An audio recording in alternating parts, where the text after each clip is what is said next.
Ajnanatimirandasya Jnananjana Shalakaya Chakshunamilitan Jena Tasmai Shri Gurave Namaha. Gurave Gaur Chandraya Radhikaye Tadalaye Krishnaya Krishna Bhaktaya Tad Bhaktaya Namo Namaha. Yam Pravajantam Manupeta Apeta Krityam Rapayano Viraha Katara Ajuhava Putreti Tanmaitaya Taravo Vinedus Tam Sarvabhutam Hridayam Munimanatosmi Narayanam Namaskritya Naram Chaiva Narottamam Devim Saraswatam Vyasam Tato Jayamudirayat Bhaktya Vihina Parada Lakshay Kiptashta Kamari Tarangamadye Kripa Mai Tvam Sharanam Prapanna Vrinde Namaste Charanada Vindam Tave Vasmi Najivami Tvaya Vina Iti Vigyaya Radhe Tvam Nayanam Charanandike Vancha Kalpatarubhascha Kripa Sindhubhya Evacha Patitanam Pavanebhyo Vaishnavebhyo Namo Namaha. Okay, so we're going to continue hearing the beautiful Sri Chaitanya Bhagavat by Sri Vrindavan Das Thakur. We are in the Madhyakanda, little pastimes. Mahaprabhu has been sending out Nityananda Prabhu and Namacharya Haridas Thakur to preach. We heard many things about that, the reaction to from different kinds of people to their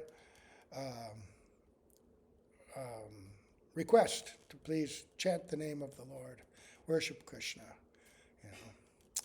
And so we begin always by offering our most humble obeisance unto the lotus feet of our beloved Gurus, unto Sri Guru Pada Padmanitha Bhavishta Om Vishnu Parasto Tarsat Sri Simad Abhaya Charnaravinda Bhaktivedanta Swami Maharaj Srila Prabhupada, and unto Sri Guru Pada Padmanitha Bhavishta Om Vishnu Parasto Tarsat Sri Simad Bhaktivedanta Narayan Goswami Maharaj, and unto our exalted Rupa Nuga Guru Varga and all the Sambhu Vaishnavas Vaishnavis.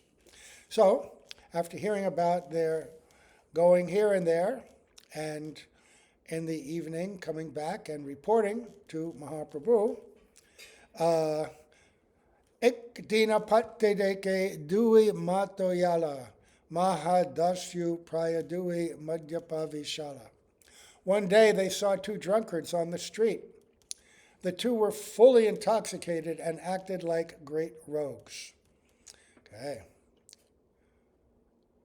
There were unlimited stories about the two, for there was no sin that they had not committed.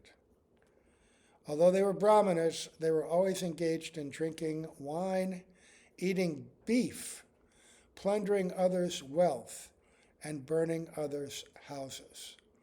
So when they say no sin that they did not commit, they mean that. He means it, So just think of all the horrible things that people might do. They did it. And even in India, in Nadia, Navadvip, which, although they were very materialistic, they were still very Hindu, very strict in many ways. They would never eat beef. The Mohammedans, the rulers, they might have, but these two, but others. But so they were eating beef, stealing, burning houses. In Manu Samhita, these are all crimes that you are killed for. These are all capital crimes. Dayanena daya deka bolaya kotala madhya manksavina aranahiyaya kala. They avoided royal punishment and the notices of the town authorities. They did not pass a day without wine and meat. Somehow or other, it says here, they always avoid the city mayor or magistrate's notice and stay away from the royal servants and members of the religious boards. The peacekeeper orders offenders to appear before him, but they always avoid him. Somehow or other, you have to think that this is some kind of special arrangement, that they would avoid this punishment so that it would reach its apex, of horror. And then they meet Nityananda and Haridas and Mahaprabhu and get the mercy. But what else did they do? Dui jana patte pari gada gadiyai yahare ye payasehi tahare kilaya. They would roll on the street and they would punch anyone they met. Just thugs, just violent, in the worst way. Anybody they met, and you never knew, they might kill you. As people watched these incidents from a distance, Nityananda and Haridas arrived there. And remember, most people in India, Shudras, Vaishyas, they're not inclined towards violence. They're not trained in that way. They're peaceful. Brahmanas, certainly. It's up to the authorities, the administrators, police, Kshatriyas. So Haridas and Nityananda are there. Meanwhile, sometimes the two displayed affection for each other, and sometimes they pulled each other's hair while cursing. Purport. Jagai and Madhai sometimes displayed friendship for each other, and sometimes they displayed enmity by pulling each other's hair. They would address each other with various obscene words. But they had to hang out together. They were brothers. Who else would hang out with them? Who would want to associate? Even the lowest of rogues would be questioned the idea of hanging out with these two. So, Nariyara viprera korila jatinasha, madhyara vikshepe koreye ashvasa. Sometimes they ruined the caste of the Brahmanas of Nadia, and sometimes under the influence of wine, they would speak solacing words to someone. So Saraswati Prabhupada says in his purport, sometimes under the influence of intoxication, the two drunkards tried to spoil the caste of Brahmanas. And that was fairly easy back then. You just force them to drink some wine, eat some meat, right? In some cases, even if you were touched by a Muslim or something, they might consider that. So they would do these kinds of things to the horror. Imagine being a stalwart, upstanding, respectable Brahmana in your community, and then, respected by all, and then all of a sudden they do something to you, and you didn't ask for it, and then none of your friends and associates will they won't associate with you anymore. They shun you. Oh, now you've become like an outcast. You've lost your caste. We have nothing to do with you. Get out of our house, get out of our company. They ruin their lives. And one moment they would speak humbly, and the next moment they would flaunt their strength. Under the influence of wine, a human being loses his common sense.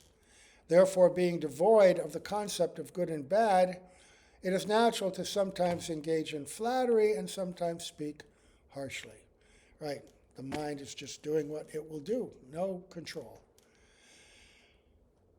Sarva papa sehi duira sharire janmila Vaishnavera ninda papa sabe nahila. Every type of sin became manifested in the bodies of those two, except the sin of blaspheming Vaishnavas. And this is important. Saraswati Prabhupada says, so far, they had not committed any aparadha or offense by attacking Vaishnava devotees of the Lord. They had only committed sins. As soon as one blasphemes the Vaishnavas, all his good qualities are vanquished and offenses take shelter in him. That applies to anyone. You don't get a free pass blaspheming or criticizing great Vaishnavas just because you may be in the association of Vaishnavas and may even be some level of Vaishnava yourself. If you blaspheme a Vaishnava, your good qualities are vanquished. and you become the receptacle of offenses. This Chaitanya Bhagavat describes this over and over and over. It's a terrible thing to blaspheme Vaishnavas. Everything is ruined. All your bhakti. Even, and it will say this at another place, even if you're still externally performing the limbs of bhakti, even if you're a sannyasi in the highest sampradaya, and externally your conduct looks good, if you blaspheme Vaishnavas, you're no better than a drunkard, right? And and if there's a bunch of you, it says it's no better than an assembly of drunkards. Very frightening to consider. Right? So, where was I? Oh man, the thing disappeared. I can't. Why is it doing that? Okay. So, they happily spent their days and nights in the company of other drunkards. Therefore, they had no opportunity to blaspheme the Vaishnavas. Because they didn't hang out. They didn't have an opportunity. They weren't mixing. They were only mixing with like-minded people, other drunkards.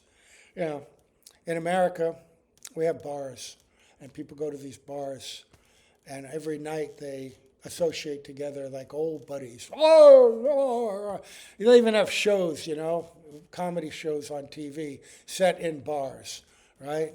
And everybody's friends, and it's a happy-go-lucky environment, and they're all very much alike. You mean Cheers? Huh? You mean like Cheers? Yeah, like that. Yeah. That's old. Yeah. So, here you are. Ye sabhaya Vaishnavera ninda matrahoy sarva dharma takile ol tabu hoya kaya. The assembly in which Vaishnavas are blasphemed will be ruined, even if all other religious principles are observed. Oh, okay. I've read this before. I couldn't remember where I'd read it. Listen to this. Okay, so first of all, the assembly, a group of people, even if it's a religious group, if they're blaspheming Vaishnavas, everybody there will be ruined.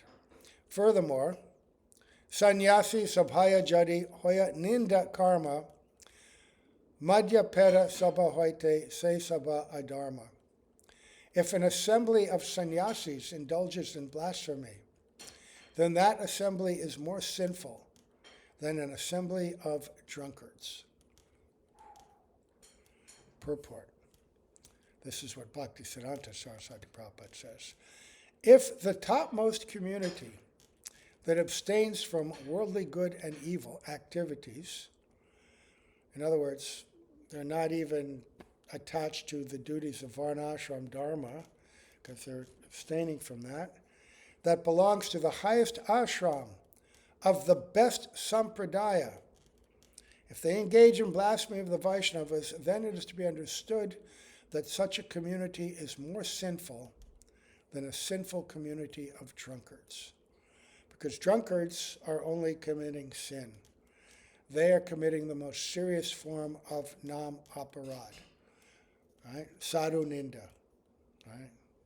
Blaspheming of a Vaishnava. In Jaiva Dharma, this would be 24th chapter, when Vijay Kumar asked for clarification on the 10 offenses. The first one is described, and Raghunath Das Babaji says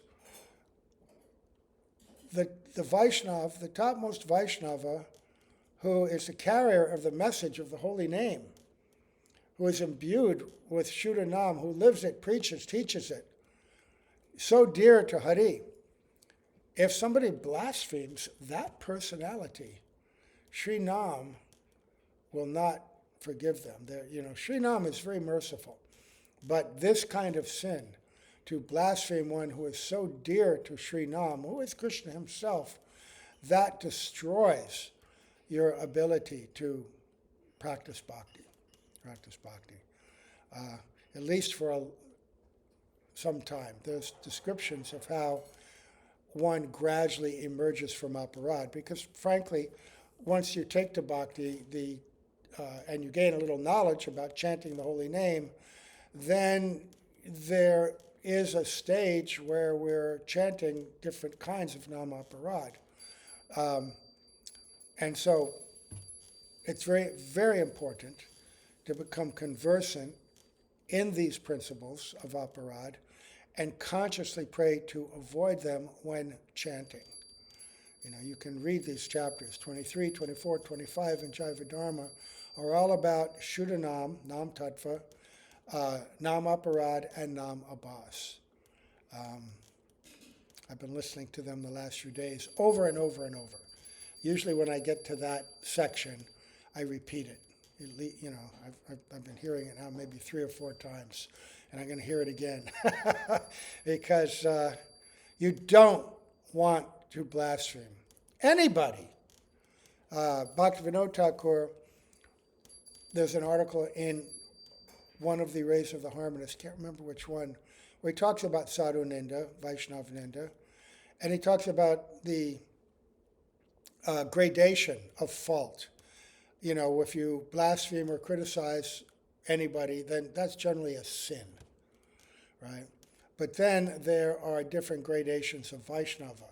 And so the seriousness of that is determined by the stature of that Vaishnava. If he's a Vaishnava Prai, a Kanishta, then it's bad because you're cultivating that mentality and you're in danger of blaspheming even higher class devotees because you have no discrimination in the early stages of bhakti, right? You don't know who's a pure devotee, who's not. You can't recognize.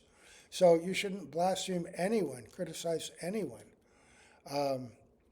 And then he describes, and also in Madhurya Kadambini, the process and the time it takes to gradually be relieved from that blasphemy and from that aparadha and from the result of the aparadha.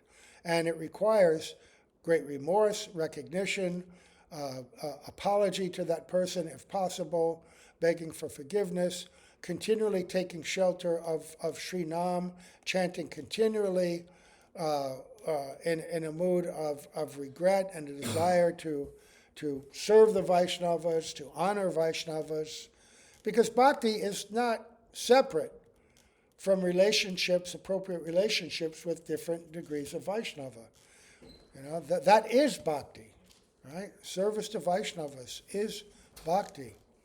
He goes on to say, I'm going to read this once more. Listen to this once more. Oh, just so you'll know, this chapter 12, this is verse 41, 42, and 43, and 44. Anyway, if you want to look it up in the Madhyakanda. Okay, so let's read these again. Now, these two had not blasphemed Vaishnavas. That's the key thing here. That's the key thing, until, of course, that fateful time when they strike Nityananda. But let's see. So, verse 41 says, the assembly in which Vaishnavas are blasphemed will be ruined, even if all other religious principles are observed. Okay? Then verse 42, we're repeating these. We just heard this all. If an assembly of sannyasis indulges in blasphemy, then that assembly is more sinful than an assembly of drunkards. Purport by Bhaktisiddhanta Saraswati Prabhupada, if the topmost community that abstains from worldly good and evil activities and that belongs to the highest ashram of the best sampradaya engages in the blasphemy of Vaishnavas, then it is to be understood that such a community is more sinful than a sinful community of drunkards. A drunkard will be delivered in due course of time. That's the next verse. But one who engages in blasphemy will never attain the goal of life, as long as we're engaged in that. Here the purport is, people who drink wine become crazy and engage in sinful activities.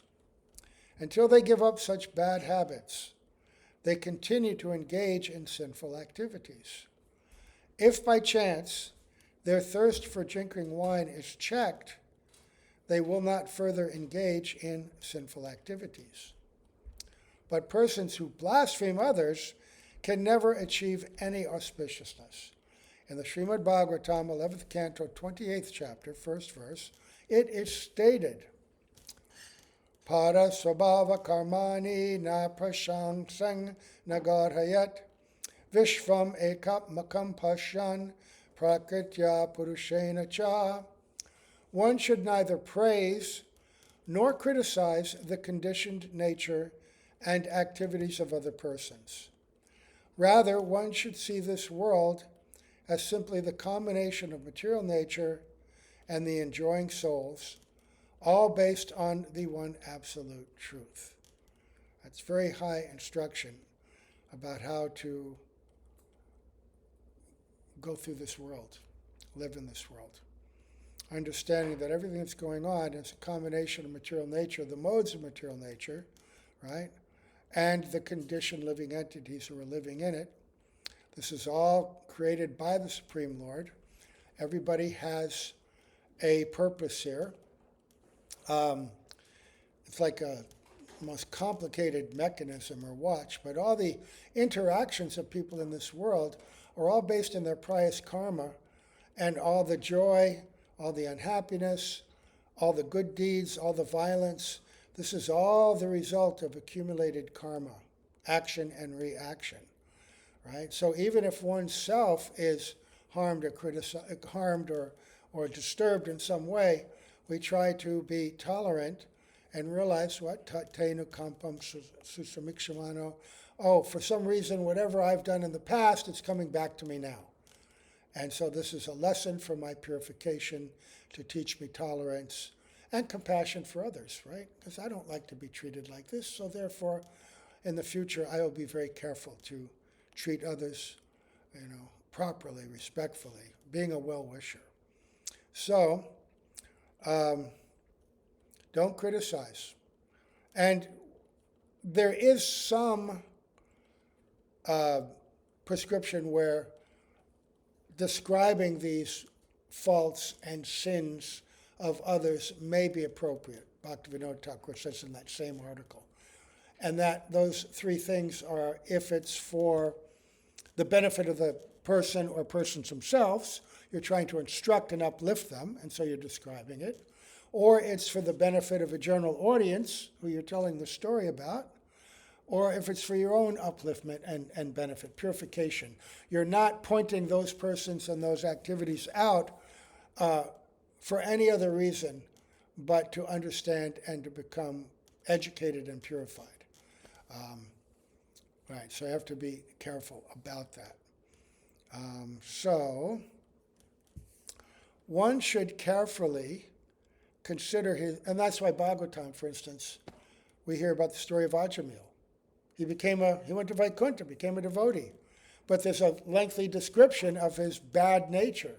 We're hearing about Jagai and Madhai. We're hearing about their bad nature. They're going to be Vaisnavas, and they're going to be exalted. You're going to hear how exalted they become, but we're hearing about their past because it's for our upliftment and education. If we were to just go around and talk about Jagai and Madhai only in the negative, then that would be the wrong way to do it. That would be the wrong way to do it. So one should neither praise nor criticize the conditioned nature and activities of other persons. Rather, one should see this world as simply the combination of material nature and the enjoying souls, all based on the one absolute truth. Now listen to this. One should carefully consider one's own auspiciousness and inauspiciousness.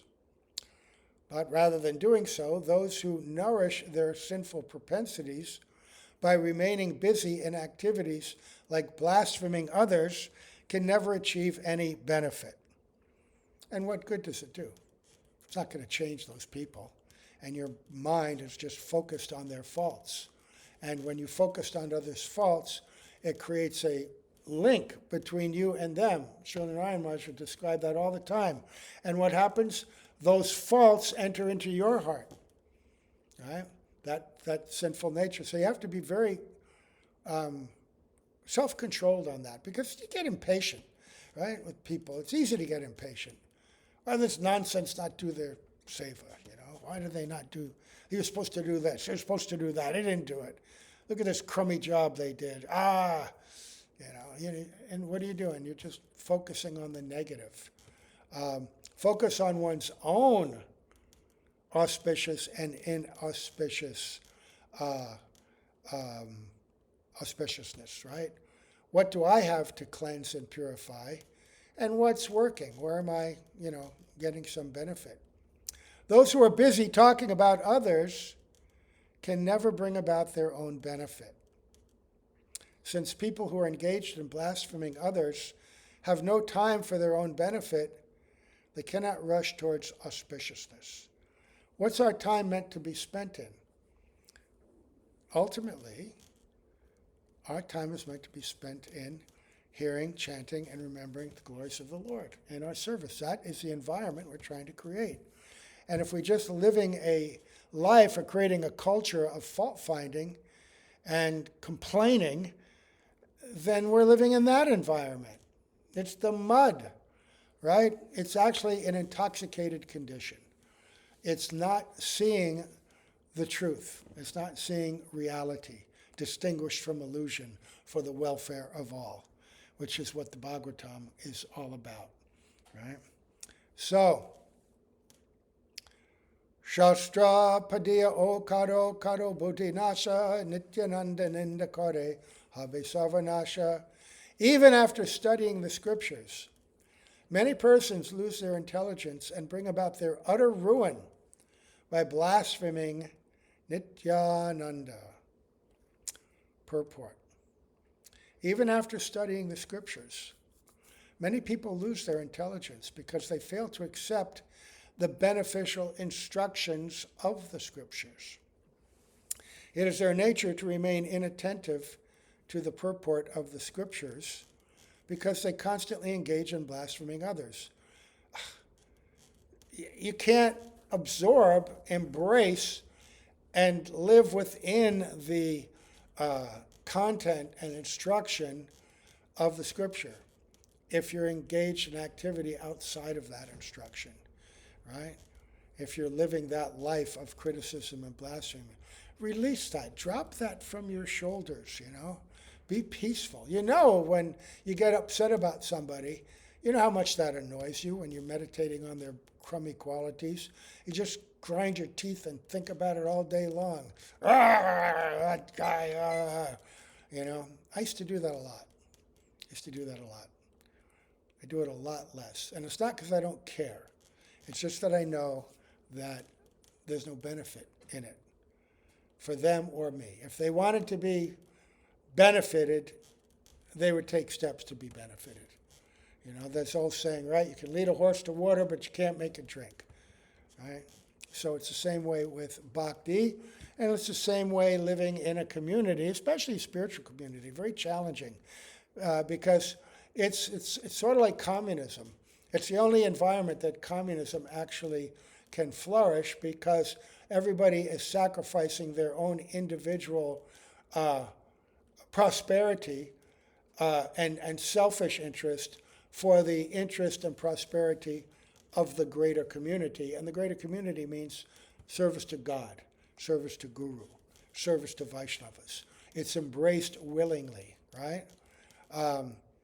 But in any community where individual fruitive activity is encouraged, there's always going to be disturbance and envy because one has more than another. Even Gopakumar, when he had heard about how auspicious it was in Svarga, all these great demigods free from all the faults of this material world, and there Lord Indra, his younger brother, is Vamandev.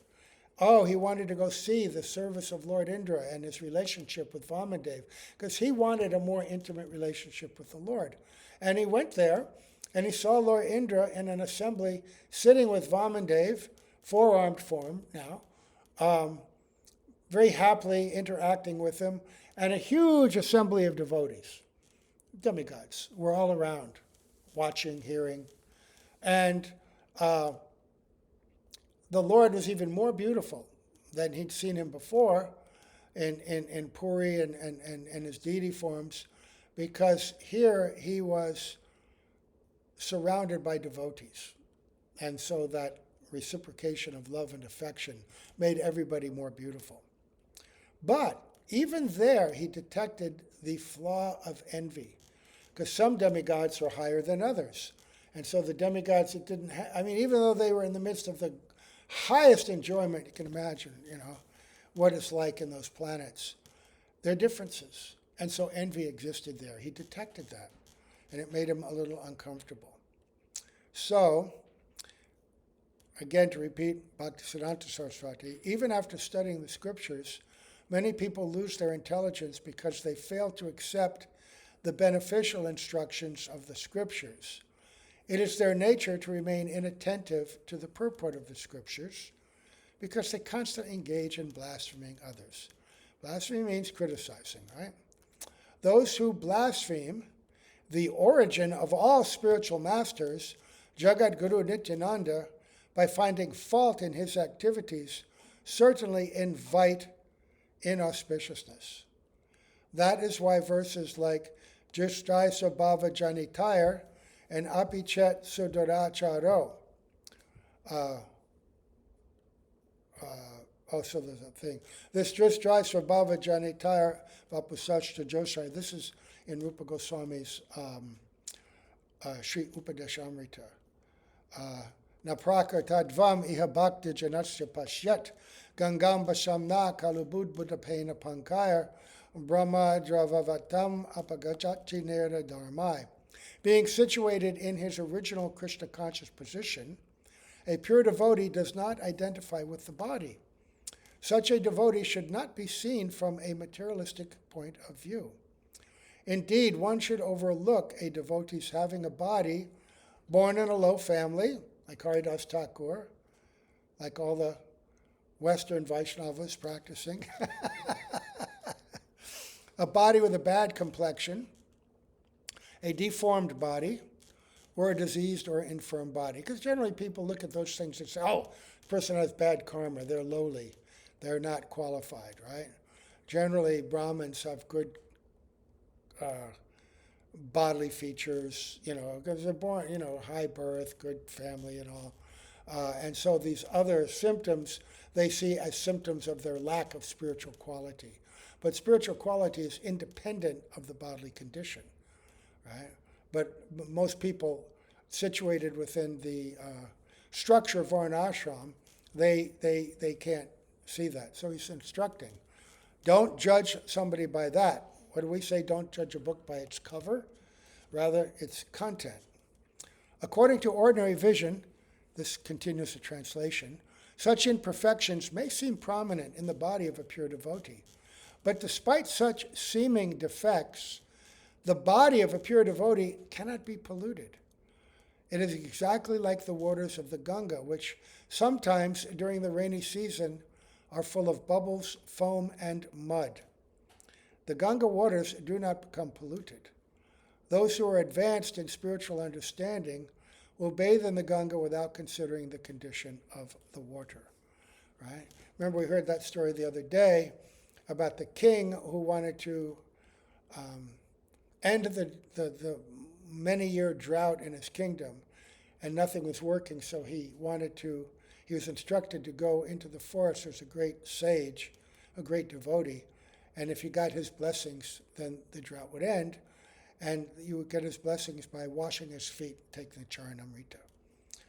But when the devotee stuck his foot out, it was all full of sores and pus. And so the king said, oh, could I have the other foot? And that foot was even worse. I don't know if it was leprosy, but I read, I think it's in Garga Samhita. Yeah, it's in Garga Samhita. It was just oozing.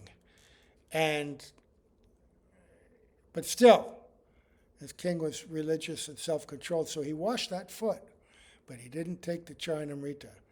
He put it on his head, and then the devotee said, "Oh, you're not a king.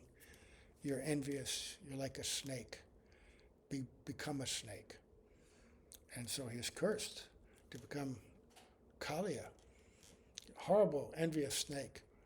But because the king had remorse, he'd committed Vaisnava aparadha here, and but he had great remorse, and he was very apologetic for his weakness. And so the soft-hearted devotee said, "All right, you have to take this birth because I already said it. Can't take it back.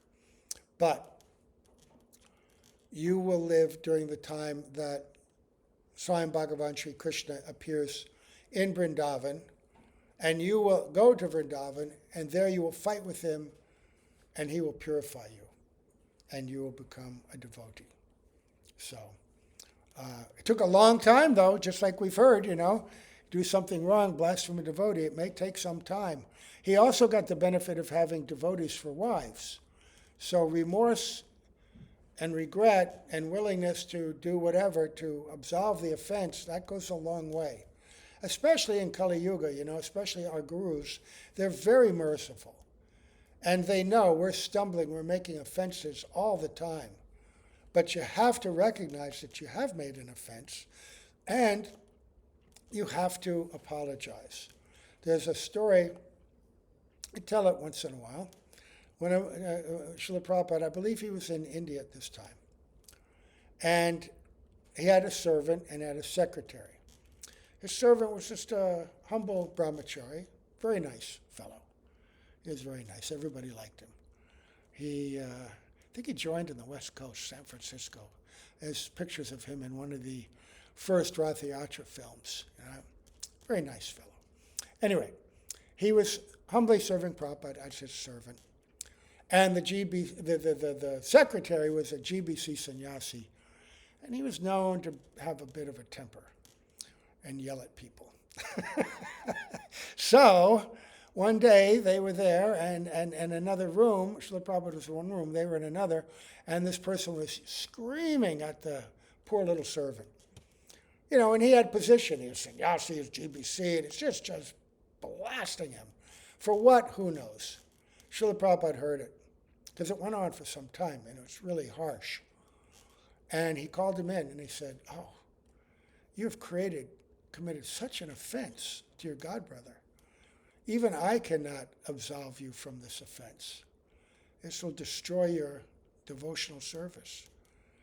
What do I do?" "Oh, you have to go and apologize to him humbly and beg his forgiveness."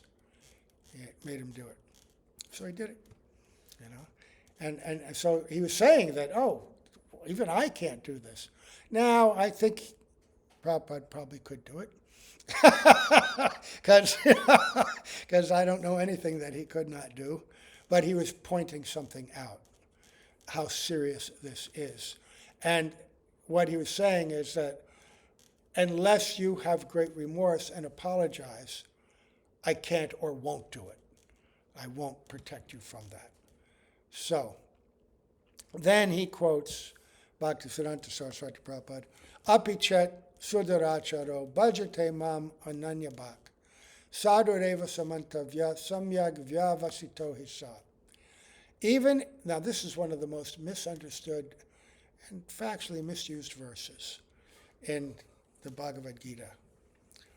Even if one commits the most abominable action, if he is engaged in devotional service, he is to be considered saintly because he is properly situated in his determination. Right? So, but there's a key thing here. So what this is saying, let me just finish the purport. Okay. So those who due to narrow-mindedness find faults in their spiritual master can never achieve any benefits from Sri Gurudev. Their concept is that since Sri Gurudev has fallen into inauspiciousness, it is their duty to deliver him. Such a concept brings about their ruination. I saw that with Srila Prabhupada. I saw that with Gurudev, certain disciples. And you know what? Ironically, sometimes it was the disciples who were the most learned, the ones that knew Sanskrit, that were working on books, that had that responsibility. They would read so many different things, even commentaries by different kinds of people, and not understanding the realization of their guru, they would say, oh, he's got it wrong. He's got it wrong. He doesn't know. Or they might think, and this is an example from Jaiva Dharma, oh, he knows about Nam Tattva, but he doesn't know about worldly things. I had one godbrother that came to Gurudev, and he had taken, it's funny because I just read on Facebook how a bunch of people were asking about him, what happened to him, you know. He had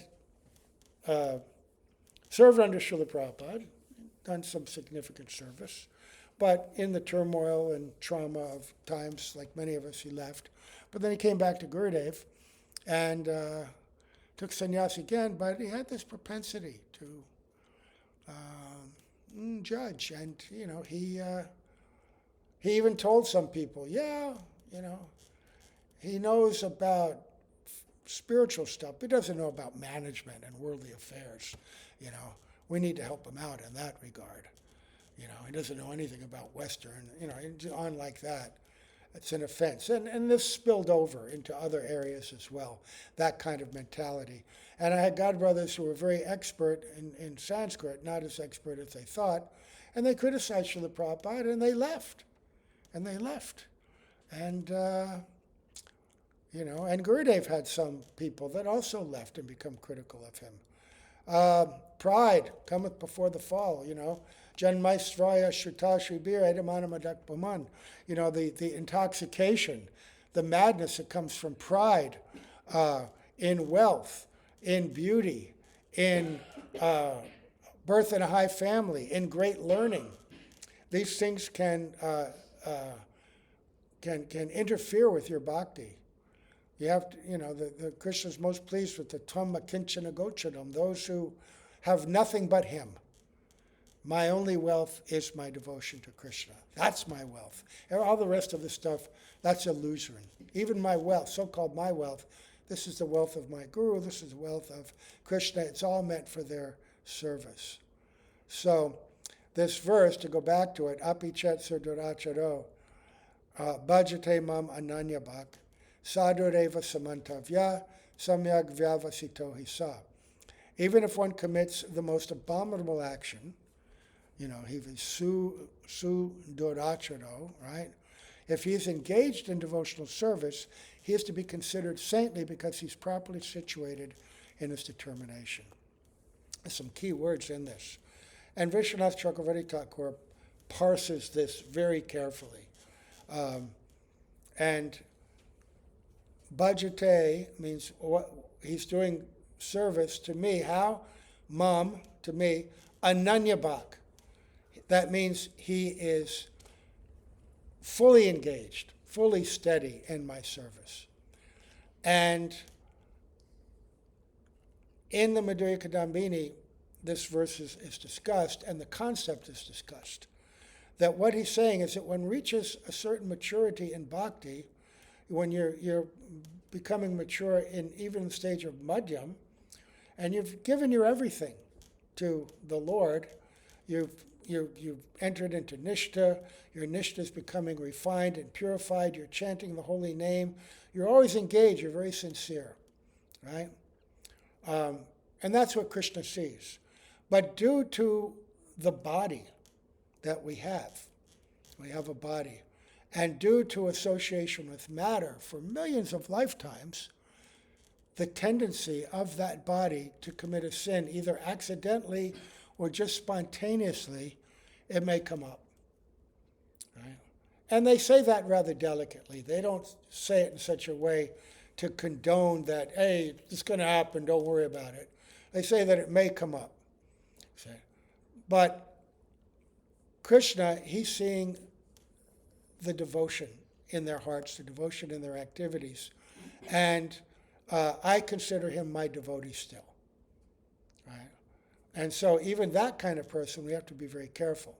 Now that gets delicate, though, because in a society of spiritual practitioners, there are also certain social requirements, social norms, things that you should do, things that you shouldn't do.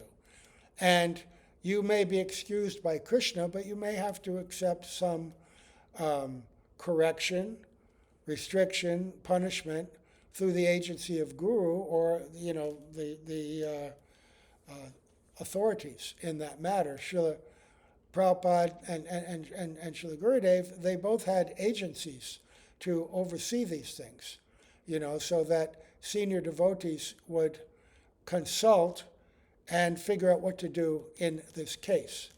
Because if sinful activity is allowed to flourish under the guise of devotion, because just because you're in an institution doesn't mean that you're the Ananya Bhak devotee that's being described here. Oh, you may have done service for many, many years to some degree, but you want what's being described here. No, what's being described here is somebody who's a serious devotee, advanced in their bhakti. But even they may have a fall down, that either because of accidental circumstance or something that comes up. And Vishwanath Chakravarti Thakur describes it like a snake whose fangs have been taken out. The poison may be there, right? And the tendency to bite is still in the snake.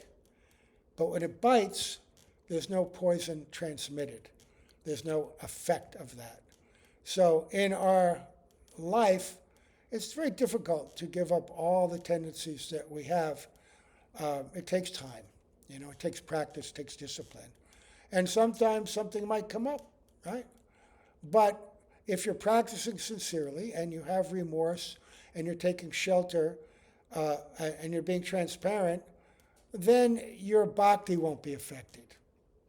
Your bhakti won't be affected. It's a sin. It's not an aparadha, right? But if you're practicing and you're blaspheming Vaisnavas or committing offenses in other ways to Sri Nam, that has its effect. That you have to accept that effect, right?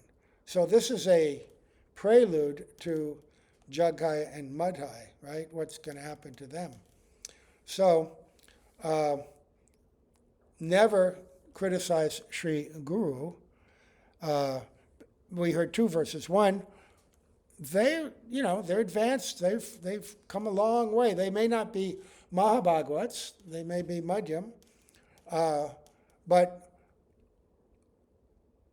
you don't criticize them.